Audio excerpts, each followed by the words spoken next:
কুমারগঞ্জে post office ও ব্যাংকে চুরির চেষ্টা, পুলিশের নিষ্ক্রিয়তা নিয়ে প্রশ্ন। দক্ষিণ দিনাজপুর জেলার কুমারগঞ্জ ব্লকের গোপালগঞ্জ এলাকায় ঘটে গেল দুঃসাহসিক চুরির চেষ্টা।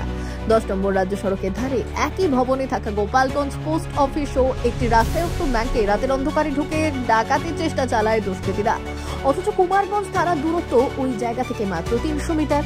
তবুও এমন ঘটনা কিভাবে ঘটলো তা ঘিরে তৈরি হয়েছে বহু প্রশ্ন। পুলিশের নিষ্ক্রিয়তা নিয়ে উঠেছে সরব প্রতিবাদ। এদিন সকালে অফিস খুলতে এসে কর্মীরা প্রথমে বিষয়টি নজরে আনে। দেখা যায় পোস্ট অফিসে জানালার গ্রিল ভাঙা, কাগজপত্র ছড়িয়ে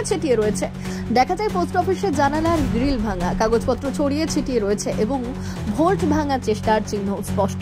তবে পোস্ট অফিসের অর্থ সুরক্ষিত রয়েছে বলে জানান পোস্টমাস্টার সুজয় সরকার। তিনি বললেন, ভোল্ট ভাঙার চেষ্টা হয়েছিল, কিন্তু টাকা পয়সা কিছুই চুরি হয়নি। ব্যাংক শাখার ম্যানেজার অরিন্দম কুণ্ডু জানিয়েছেন, ব্রাঞ্চ খুলতেই বিষয়টি নজরে আসে, সবকিছু খতিয়ে দেখা হচ্ছে। আপাতত আর্থিক ক্ষয়ক্ষতির নির্দিষ্ট তথ্য এখনো মেলেনি। পোস্ট অফিস কর্মী পরিমল চ্যাটার্জি বললেন, কিছু কাগজপত্র নষ্ট হয়েছে ঠিকই, তবে টাকা পয়সা ঠিক আছে। প্রশাসনের আরো কড়া পদক্ষেপ প্রয়োজন। এই ঘটনায় আতঙ্কিত এলাকার মানুষ। গ্রাহক শেখর রায়ের প্রশ্ন, এই ঘটনা আমাদের আতঙ্কে ফেলেছে। আগামী দিনে আবার কিছু ঘটলে তার দায় নেবে কে? উল্লেখ্য, গত 18 জানুয়ারি 2024 কুমারগঞ্জ সাব রেজিস্ট্রি অফিসেও একই ধরনের ঘটনা ঘটেছিল। সেই ঘটনার তদন্ত আজও অন্ধকারে, তাই প্রশাসনের ভূমিকা নিয়ে উঠছে নানান প্রশ্ন।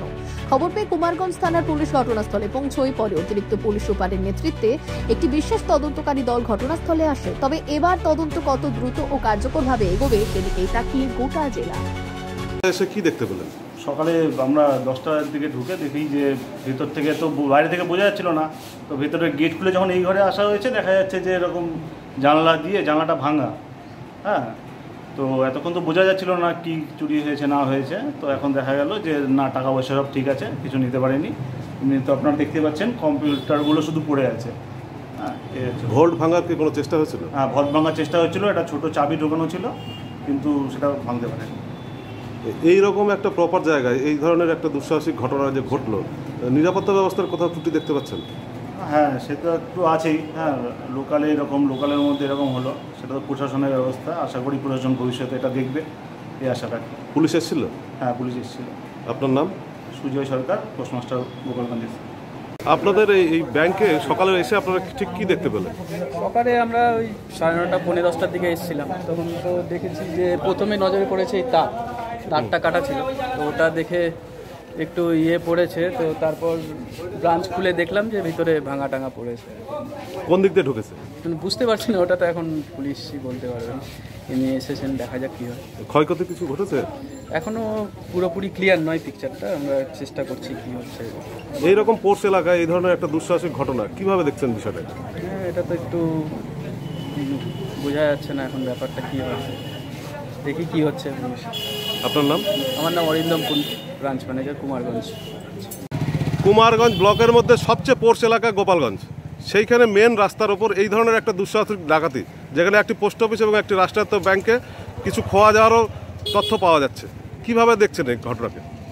বিষয়টা খুবই খারাপ।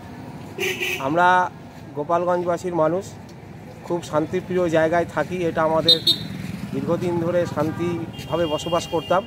একটা আতঙ্ক বাতাবরণের সৃষ্টি হয়েছে। জানি না এখন প্রশাসন যদি এটাকে উদ্ধার করতে পারে, আশা করি প্রশাসনের উপরে আমাদের আস্থা আছে, উদ্ধার করতে পারলে পরে আগামী দিনে হয়তো ভীতি প্রদর্শন হবে যারা এই ধরনের ঘটনা ঘটাচ্ছে।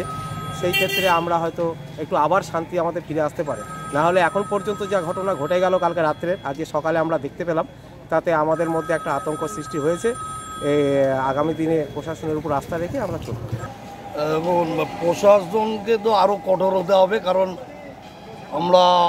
আমার জন্মস্থান কুমারগঞ্জে এবং আমি কর্মস্থল গোপালগঞ্জে। পোস্ট অফিস ব্যাংকে এরকম আমরা কোনোদিন শুনিনি। তো যাই হোক, এরকম একটা দুর্ভাগ্যজনক ঘটনা ঘটেছে। আমরা প্রশাসনকে বলছি যে আপনারা তদন্ত করুন এবং আগামী দিনে যাতে এরকম ঘটনা আরও অফিস আদালত আছে না হয় সেদিকে আপনাদের দৃষ্টি রাখতে হবে। নাইট পেট্রোলিংয়ের ব্যবস্থা আরও বাড়াতে হবে। সিভিককে আমার মনে হয় নাইট ডিউটিতে মোতায়েন করা উচিত, কারণ আমার যতদূর জানা নাইটে ওদের সিভিক থাকে না। একটা রাষ্ট্রায়ত্ত একটা ব্যাংক পাশেই আছে, পাশেই পোস্ট অফিস। আপনি কি মনে করছেন যে ব্যাংকেও খোয়া গেছে কিছু অর্থ বা পোস্ট অফিসে? আমি ব্যাংকেরটা ঠিক বলতে পারবো না, তবে মনে হয় ব্যাংকেরও ভুল পড়ে। তবে আমাদের পোস্ট অফিসে কোনো টাকা পয়সা নষ্ট হয়নি, একটু জিনিসপত্রের ক্ষতি হয়েছে সেটা ঊর্ধ্বতন কর্তৃপক্ষকে জানানো হয়েছে, আসলে ঠিক হবে। বিশেষ প্রতিবেদন, উত্তর বাংলার সংবাদ।